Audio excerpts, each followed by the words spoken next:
ನಮಸ್ತೆ. ನಾನು ಭದ್ರಾವತಿ ತಾಲೂಕು ಮನಿಯನಹಳ್ಳಿ ರಘು ಅಂತೇಳಿ. ನಮ್ಮ ಫೋನ್ ನಂಬರ್ ಬಂದ್ಬಿಟ್ಟು 8088385182. ನಾವು ಕೂಡ್ಲಿಗೆರೆ ಈಶ್ವರ ತೀರ್ಥ ಅಂತೇಳಿ ನಮ್ಮ ಗುರುಗಳಂತಲೇ ಕರಿತೀವಿ ನಾವು ಅವರಿಗೆ. ನಮಗೆ ಸುಮಾರು 4-5 ವರ್ಷದಿಂದ ಅವ್ರ ಮಾರ್ಗದರ್ಶನದಿಂದ ನಾವು ತೋಟಗಳು ಎಲ್ಲ ಬೆಳೆಸ್ತಾ ಇದ್ದೀವಿ. ಅವ್ರು ಹೇಳೋದು ಏನಂತಂದರೆ, ಬರೀ ತೋಟ ಅಂದರೆ ಅದು ಒಂದೇ ಆಗಬಾರ್ದು, ಅದರಲ್ಲಿ ಹೂವಿನ ಗಿಡಗಳು, ಹಣ್ಣಿನ ಗಿಡಗಳು, ಎಲ್ಲ ಥರದ್ದು ಗಿಡಗಳು ಇರಬೇಕು ಅಂತೇಳಿ ನನಗೆ ಹೇಳ್ಕೊಟ್ರು. ಹಂಗಾಗಿ ಭೂಮಿಯಲ್ಲಿ ಕಳೆ ಬೆಳೆಸ್ರಿ, ಅದು ಬೆಳೆದಿದ್ರೆ ನಾವು ದ್ವಿದಳ ಧಾನ್ಯಗಳನ್ನು ಒಂದು 8-10 ಥರದ ಧಾನ್ಯಗಳನ್ನು ಎಕರೆಗೆ ಒಂದು 15-20 kg ಹಾಕಿ ಮಲ್ಚಿಂಗ್ ಮಾಡಿರಿ. ಆ ರೀತಿ ಮಾಡಿದಾಗ ನಿಮಗೆ ಚೆನ್ನಾಗಿ ಇಳುವರಿ ಬರುತ್ತೆ ಅಂತ ಹೇಳಿದರು. ಅದೇ ರೀತಿ ನಾವು ನೋಡ್ರಿ, ಪಪ್ಪಾಯಿ, ನುಗ್ಗೆ ಗಿಡ, ಸಪೋಟ ಹಣ್ಣಿನ ಗಿಡ, ಆ ಕಡೆ ಮಾವಿನ ಗಿಡಗಳು, ಜಾಯಿಕಾಯಿ ಗಿಡಗಳು, ಈ ರೀತಿ ಪ್ರತಿಯೊಂದು ಹಣ್ಣಿನ ಗಿಡಗಳು ಹಾಕಿದ್ದೀವಿ. ಪೆಪ್ಪರ್ ಇದೆ. ಈ ವರ್ಷ ಒಂದು 100 ಬಳ್ಳಿ ಇದೆ. 1,20,000ಕ್ಕೆ ಉಂಡಾಗುತ್ತೆ ಕೇಣಿ ಕೊಟ್ಟಿದ್ದೀವಿ ಈ ಸತಿ. ಅಡಿಕೆನೂ ಅಷ್ಟೇ, ನಮಗೆ ಒಂದು 80 ಕ್ವಿಂಟಲ್ ಒಣ ಅಡಿಕೆ ಆಗೋದು. ನಮಗೆ ಯಾವಾಗಲೂ 75-80 ಕ್ವಿಂಟಲ್ ಒಣ ಅಡಿಕೆ ಆಗೋದು 12 ಎಕರೆ. ನಮಗೆ ಈ ಗುರುಗಳು ಹೇಳಿದ ಮಾರ್ಗದರ್ಶನದಲ್ಲಿ ನಾವು ಪಾಲಿಸಿದಾಗ ಈ ವರ್ಷ ನಮಗೆ 104-105 ಕ್ವಿಂಟಲ್ ಒಣ ಅಡಿಕೆ ಜಾಸ್ತಿ ಆಯಿತು. ಅವ್ರು ಹೇಳೋರು, ನಿಮಗೆ ಚೆರ್ಗ ಹಾಕೋದು ಅಂತ ಒಂದು ಇದು ಮಾಡೋರು ಅವರು. ಹಾಲು, ಅನ್ನ, ತುಪ್ಪ, ಮೊಸರು ಎಲ್ಲದನ್ನು ಮಿಕ್ಸ್ ಮಾಡಿ ವರ್ಷಕ್ಕೆ ಒಂದು 2-3 ಸತಿ ಎಲ್ಲ ಕಡೆ ಭೂಮಿ ಎಲ್ಲ ಕಡೆನೂ ಹರಡ್ರಿ. ಆಮೇಲೆ ದ್ವಿದಳ ಧಾನ್ಯಗಳು ಎಲ್ಲ ಧಾನ್ಯಗಳನ್ನು ಚೆಲ್ಲಿ ಮಲ್ಚಿಂಗ್ ಮಾಡಿರಿ. ಮತ್ತು ಅದು ಹೂವಿಗೆ ಬಂದಾಗ ಕಾಯಿ ಹಾಕಿ ಬಿಡಬಾರ್ದು. ಹೂವಿಗೆ ಬಂದಾಗ ಮತ್ತು ರಿಟರ್ನ್ ಅದೇ ಥರ ಕಾಳುಗಳು ಹಾಕಿ ಮಲ್ಚಿಂಗ್ ಮಾಡಿರಿ ಅಂತೇಳಿ ನಮ್ಮ ಗುರುಗಳು ಹೇಳೋರು. ಅದೇ ರೀತಿ ನಾನು ಮಾಡ್ತಾ ಬಂದೆ. ಅಡಿಕೆ ನೋಡಿರಿ, ಈಗ 4ನೇ ಕೊಯ್ಲು ಕಟಾವು ಮಾಡ್ತಿದ್ದಾರೆ. ಈಗ ಇನ್ನೂ ಒಂದು ಕೊಯ್ಲು ಉಳಿದಿದೆ ಅಡಿಕೆ. ಎಲ್ಲ ಡಿಸೆಂಬರಿಗೆಲ್ಲ ನಮ್ಮದೆಲ್ಲ ಕ್ಲೋಸ್ ಆಗ್ತಿತ್ತು. ಈ ಸತಿ ಜನವರಿ ಎಂಡಿ ತನಕ ಕೊಯ್ಬೇಕು. Thank you sir, thank you ಗುರುಗಳೇ, ನಮಸ್ತೆ.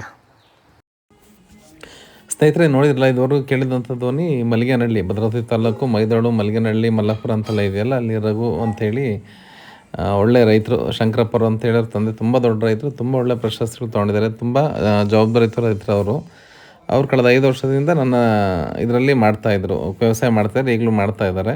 ಅವರೆಲ್ಲ ಹೇಳಿದ್ದೆಲ್ಲ ಕೇಳಿಸ್ಕೊಂಡ್ರಲ್ಲ, ಅದರಲ್ಲೇನು ಗೊತ್ತಿಲ್ಲ, ಯಾರು ಬೇಕಾದ್ರೂ ಹೋಗಿ ನೋಡ್ಬೋದು ಅದನ್ನು, ಅದರಲ್ಲೇನಿಲ್ಲ. ಆದರೆ ಏನಪ್ಪ ಅಂತಂದರೆ, ಕೆಮಿಕಲ್ಗಳನ್ನ ಉಪಯೋಗಿಸೋದೇ ಅಂತ ತಪ್ಪು, ಅಥವಾ ಪೂರ್ತಿ ಸಹಜ ಕೃಷಿ ಮಾಡ್ತೀನಿ ಅದು ತಪ್ಪು ಅಂತ ಯಾವುದೂ ಅಲ್ಲ. ಯಾವುದಾದ್ರು ಒಂದು ನಿರಂತರವಾಗಿ ಮಾಡಬೇಕಾಗತ್ತೆ.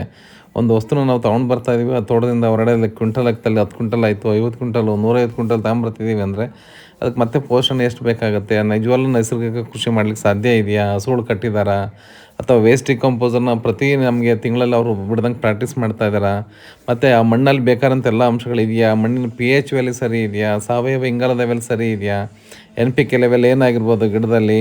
ಆ ಮಣ್ಣು ಏನು ಬೆಳೀಲಿಕ್ಕೆ ಯೋಗ್ಯ? ಪ್ರತಿಯೊಂದನ್ನು ಯೋಚನೆ ಮಾಡಬೇಕಾಗತ್ತೆ. ಸುಮ್ಮನೆ ಬಂದ್ಬಿಟ್ಟು ನಾನು ಸಾವಯವ ಕೃಷಿ ಮಾಡಿಬಿಡ್ತೀನಿ, ಏನೋ ದಬ್ಬಾಕ್ತೀನಿ ಅನ್ನೋದು ತುಂಬ ಶುದ್ಧ ಸುಳ್ಳದು.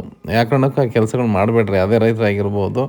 ವಿಷಯಗಳು ತಿಳ್ಕೊಡ್ರಿ. ಫಸ್ಟ್ ಮಣ್ಣು ಅಂದ್ರೇನು, ಸಾವಯವ ಅಂದ್ರೇನು, ರಾಸಾಯನಿಕ ಅಂದ್ರೇನು, ರಾಸಾಯನಿಕ ಕೃಷಿ ಅಂದ್ರೇನು, ಸಾವಯವ ಕೃಷಿ ಅಂದ್ರೇನು, ಇದೆಲ್ಲ ವಿಷಯಗಳನ್ನು ತಿಳ್ಕೊಂಡು ಅದಾದಮೇಲೆ ನಾನು ಯಾವುದು ಉಪಯೋಗಿಸ್ತಾ ಇದ್ದೀನಿ, ಯೂರಿಯಾ ಬದಲು ಯಾವುದು ಬೇವಿನ ಹಿಂಡಿ ಉಪಯೋಗಿಸ್ಲಿಕ್ಕೆ ಸಾಧ್ಯ ಆಗುತ್ತಾ, ಪೊಟ್ಯಾಶ್ ಬದಲು ಬಾಳೆ ರಸ ಉಪಯೋಗಿಸ್ಲಿಕ್ಕೆ ಸಾಧ್ಯ ಆಗುತ್ತಾ, ಅಥವಾ ಶಿಲಾರಂಜಕ ಉಪಯೋಗಿಸ್ತೀನ ಸೂಪರ್ ಬದಲು, ಇದೆಲ್ಲದನ್ನು ಕನ್ಸಿಡರ್ ಮಾಡಿರಿ.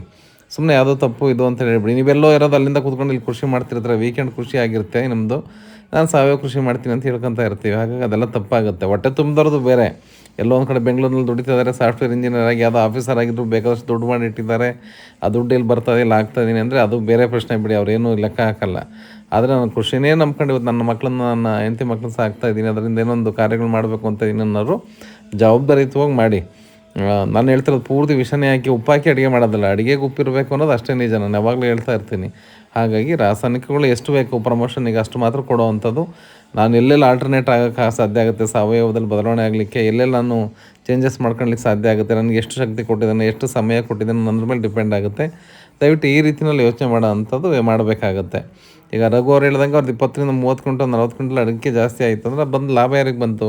ಹಂಗಂತೇಳಿ ಅವ್ರು ಭೂಮಿ ಹಾಳು ಮಾಡ್ಕೊಂಡಿದ್ದಾರೆ. ಇವತ್ತು ಸಾವಿರಾರು ಪಕ್ಷಿಗಳು ಅವ್ರ ತೋಟದಲ್ಲಿ ಕೂತಿದೆ, ಸಾವಿರಾರು ಜೇನುಹುಳುಗಳು ಅವ್ರ ತೋಟದಲ್ಲಿದೆ. ಇವತ್ತು ನೋಡ್ಬೋದು, ಯಾರು ಬೇಕಾದ್ರೂ ಹೋಗಿ ಜೇನುಹುಳುಗಳು ಮಾಡಿದೆ. ಹಂಗಾರೆ ರಾಸಾಯನಿಕ ಮಾಡಿದ್ದಕ್ಕೆ ಅವ್ರದ್ದೆಲ್ಲ ಹಾಳಾಗೋಗಿತ್ತು ಅಂತನಾ? ಅಲ್ಲ, ಅದಕ್ಕೆ ಪೂರ್ವಕವಾಗಿ ಕೆಲಸನೂ ಮಾಡ್ತಾ ಇದ್ದಾರೆ. ಹಸಿರು ಗೊಬ್ಬರಗಳನ್ನು ಸೇರಿಸ್ತಾ ಇದ್ದಾರೆ, ಮತ್ತು ಬೆಳೆನೂ ಬೆಳೀತಾ ಇದ್ದಾರೆ.